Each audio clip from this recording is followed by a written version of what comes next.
Hey friends, it's Sammy back with another episode of the Daily Dash. That's right, it's everything you need to know from around the world and in my life, straight from my car dashboard to yours. Today is Monday, January 26th, 2015. Still crazy to say that. And there's a good reason I'm not coming to you from the dashboard today, but I'll get to that in a second. First, I'm going to run through the news because I just have a lot to share from the weekend. So, first of all, there was a drone that crashed at the White House. Nothing, I guess, in a tree. No one was hurt. The president and first lady weren't even there. They're in India for 3 days, which cracks me up. I mean, I know they're the president and first lady, but it's like, oh, we're just going to India for 3 days. Normal people don't do that. Anywho, what else was happening? There's a huge blizzard. I feel like we keep talking about the weather, but huge blizzard supposed to hit the Northeast tomorrow. Cubs legend Ernie Banks died of a heart attack, which is sad for this Cubs fan here. And lots of gowns this weekend, not for me. But the SAG Awards were last night, or I think last night, this weekend. And Miss Universe was on. I know, former pageant queen. Every time I don't want to watch, but I end up watching. So I just watched the end.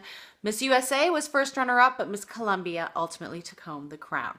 So that's what's going on to catch you up. Loving, learning, doing. Let me tell you. So Friday was very eventful for us.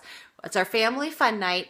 And we actually started Netflix. I know, I feel like I'm like 15 years behind everyone. I don't think Netflix is 15 years old. But anyway, so we started a free trial of Netflix on Apple TV, which we've had for a while, but haven't used enough. And we watched, what did we watch? Lilo and Stitch, which was the first time I'd ever watched Lilo and Stitch, believe it or not. And then we started like kind of just poking around, and we watched Food Inc. together as a family. This is the learning, by the way. So we did that.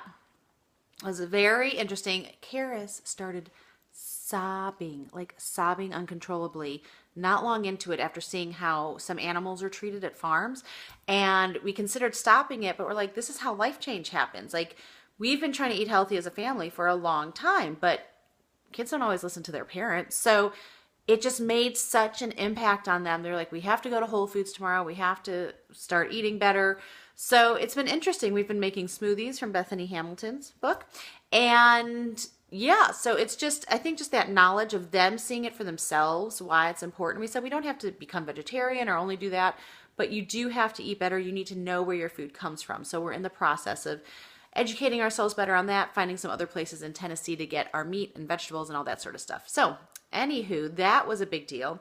And then on Friday, I also read a story from my friend Ruth's new book, Living Well, Spending Less. I don't have it. I should have brought it in front of me. I'll put a link in the post. A story about how her kids, they'd gone on this thing in Orlando. Her kids had, great day, but all they could focus on was like this Build-A-Dino experience, which is great. We love Build-A-Dino, but just we're being selfish. I think it's safe to say, Ruth, right? Selfish. Anyway, she ended up getting rid of all their toys, and it turned out really great. And so Saturday morning, I sent the kids to play while I was cleaning up some stuff, and within 15 minutes, they were complaining, they're bored, da-da-da-da.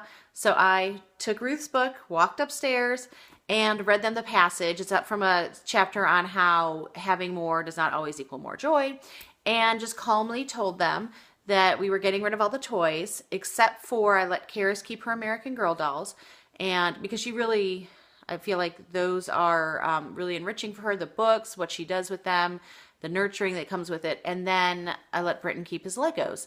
Everything else was gone, even the Pokemon cards. And it's embarrassing to kind of show you guys. Can you see all of this? This is years worth of toys here. So I'm trying to get it to show you. Yeah. So I'm not sure. Like, look there's a doghouse she made out of a cardboard box. Like, we're going to probably keep that. The cash register I actually like. We use that for garage sales, I'm not ashamed to say. But I don't know what we're going to do with it all yet. I said 2 weeks, it's gone. And then we'll talk about it. And honestly, I have a feeling, we'll cycle toys out a lot. I have a feeling that they're not going to miss a lot of this. And there's other kids that could probably use it. And so I think them being 8 and 10 helps. They're at an older age where they understand what's going on, and they don't need as much stuff. Like, they just need to be more creative. So still books, still art supplies. You can read more in Ruth's book. It's a great tip. But yeah, so toys are out. Fast food is out. What are we doing today? So I've got a lot of deadlines I have to work on today. Also very privileged to be filming a family life testimony interview. I don't know exactly what, Dave Ramsey. We're going to Financial Peace Plaza to do that. We love us some family life. And today is the last day that you can get the buy one, get one free for the weekend to remember. I've got the discount on sammycone.com. And Karis is actually homesick today. It's her half birthday. Poor thing, and she's homesick. But Britton is doing lots of sports tonight, so we'll be doing the, taxi a little bit later, gymnastics and basketball and all that good stuff. Whew, that's it. It's a long daily dash. I'm sorry. Had a lot to catch up on. Anywho, that's it. I hope you guys have a great day wherever you are. Let me know if you get rid of the toys too, so I'm not the only crazy mom. Okay, bye.